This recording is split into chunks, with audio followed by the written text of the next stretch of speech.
దీపావళి పండుగ పూర్తి కాగానే కార్తీక మాసం ఆరంభమవుతుంది. కార్తీక మాసం హిందువులకు అత్యంత పవిత్రమైనది. ముఖ్యంగా శివుడికి ప్రీతికరమైన ఈ మాసంలో నదీ స్నానాలు, దీపారాధనలు ఆచరిస్తే పుణ్యం కలుగుతుంది. ఈ మాసంలో చేసే దైవారాధనతో పాపాలు తొలగి మోక్షం లభిస్తుందని నమ్ముతారు. ఈ మాసంలో ప్రదోషంలో చేసే శివారాధన అనంతకోటి పుణ్యఫలాన్ని ఇస్తుందని శాస్త్రవచనం. ఇలాంటి పవిత్రమైన కార్తీక మాసంలో ఎలాంటి పండుగలు, పుణ్యతిథులు రానున్నాయో ఈ కథనంలో చూద్దాం.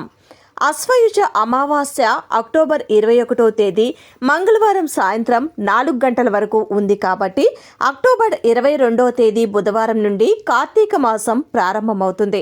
నవంబర్ 20 గురువారం వరకు కార్తీక మాసం కొనసాగుతుంది. కార్తీక మాసంలో విశేషమైన పండుగలు, పుణ్యతిథులు ఏంటో ఇప్పుడు చూద్దాం. అక్టోబర్ 21వ తేదీ మంగళవారం అశ్వయుజ అమావాస్య, కేదారగౌరి వ్రతం. అక్టోబర్ 22వ తేదీ బుధవారం కార్తీక శుద్ధ పాడ్యమి, కార్తీక మాసం ప్రారంభం, బలిపాడ్యమి, గోవర్ధన పూజ, ఆకాశ దీపారంభం, కార్తీక స్నానారంభం మొదలవుతుంది.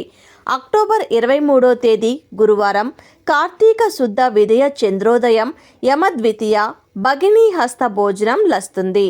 అక్టోబర్ 25వ తేదీ శనివారం కార్తీక శుద్ధ చవితి అనగా నాగుల చవితి, తిరుమల శ్రీవారి పెద్దశేషు వాహనం.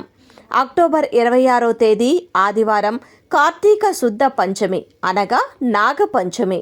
అక్టోబర్ 29వ తేదీ బుధవారం కార్తీక శుద్ధ అష్టమి అనగా తిరుమల శ్రీవారి పుష్పయాగ మహోత్సవానికి అంకురార్పణ, బుధాష్టమి మొదలవుతుంది. అక్టోబర్ 30వ తేదీ గురువారం కార్తీక శుద్ధ నవమి కోటి సోమవారం, తిరుమల శ్రీవారి పుష్పయాగం వస్తుంది. అక్టోబర్ 31వ తేదీ శుక్రవారం కార్తీక శుద్ధ దశమి, యజ్ఞవల్క మహర్షి జయంతి, ఇందిరాగాంధీ వర్ధంతి. నవంబర్ 1వ తేదీ శనివారం కార్తీక శుద్ధ ఏకాదశి, చిలుక ఏకాదశి, నారాయణవనం శ్రీ కళ్యాణ వెంకటేశ్వర స్వామి తెప్పోత్సవం ప్రారంభమవుతుంది. నవంబర్ 2వ తేదీ ఆదివారం కార్తీక శుద్ధ ద్వాదశి, కైసిక ద్వాదశి, క్షీరాబ్ది ద్వాదశి, తులసి కళ్యాణం, తిరుమల శ్రీవారి ఆస్థానం చాతుర్మాస వ్రత సమాప్తమవుతుంది. నవంబర్ 4వ తేదీ మంగళవారం కార్తీక శుద్ధ చతుర్దశి, వైకుంఠ చతుర్దశి.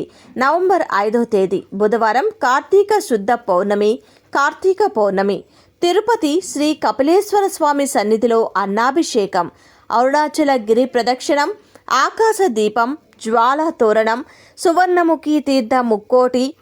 నవంబర్ 6వ తేదీ గురువారం కార్తీక బహుళ పాడ్యమి, విశాఖ కార్తె ప్రారంభమవుతుంది. నవంబర్ 8వ తేదీ శనివారం కార్తీక బహుళ చవితి, సంకష్ట చతుర్థి. నవంబర్ 14వ తేదీ శుక్రవారం కార్తీక బహుళ దశమి, బాలల దినోత్సవం, జవహర్లాల్ నెహ్రూ జన్మదినోత్సవం. నవంబర్ 15 శనివారం కార్తీక బహుళ ఏకాదశి, ఉత్పత్తి ఏకాదశి, సర్వ ఏకాదశి. నవంబర్ 16వ తేదీ ఆదివారం కార్తీక బహుళ ద్వాదశి, వృశ్చిక సంక్రమణం, తిరుచానూరు శ్రీ పద్మావతి అమ్మవారి బ్రహ్మోత్సవాలకు అంకురార్పణ, శ్రీ వేద నారాయణ స్వామి వారి పవిత్రోత్సవం. నవంబర్ 17వ తేదీ సోమవారం కార్తీక బహుళ త్రయోదశి, తిరుచానూరు శ్రీ పద్మావతి అమ్మవారి బ్రహ్మోత్సవాలు ప్రారంభం, ధ్వజారోహణం. నవంబర్ 19వ తేదీ బుధవారం కార్తీక బహుళ చతుర్థి. నవంబర్ 19వ తేదీ బుధవారం కార్తీక బహుళ చతుర్దశి, మాస శివరాత్రి. నవంబర్ 20వ తేదీ గురువారం కార్తీక బహుళ అమావాస్య, కార్తీక అమావాస్య. నవంబర్ 20వ తేదీ అమావాస్యతో కార్తీక మాసం సమాప్తమవుతుంది.